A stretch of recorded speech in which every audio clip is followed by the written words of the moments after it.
tonight, a barrage of artillery fire increasing in war-ravaged Donbass, with more than 1,500 explosions in just the past day. The region is part of Ukraine, but controlled by pro-Russian separatists. Across the border in Belarus, just hours from Kyiv, an ominous sign the Russian forces could be there to stay indefinitely.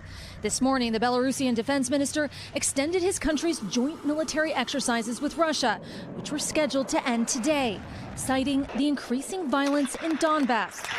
Violence, U.S. officials allege, the Russians have stoked to create the pretext for war. We're talking about the potential for war in Europe. I mean, let's really take a moment to understand the significance of what we're talking about.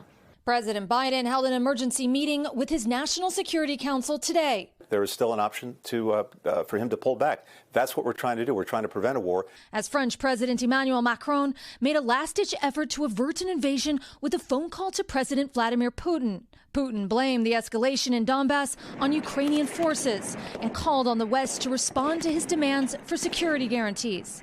There is no innovation and there is no such plans. But on the front lines, Ukrainian soldiers say they're already under attack.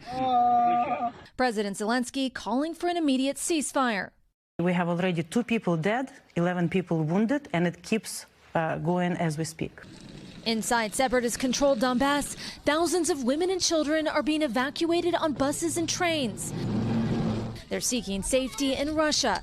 Final destination unknown. I'm afraid because I have 2 little children, afraid that something can happen with them, she says. The men forced to stay and fight for Russia-backed separatists. Men from the age of about 15 or 16 into their 50s aren't let out of the country. So this is something that's splitting a lot of families right now.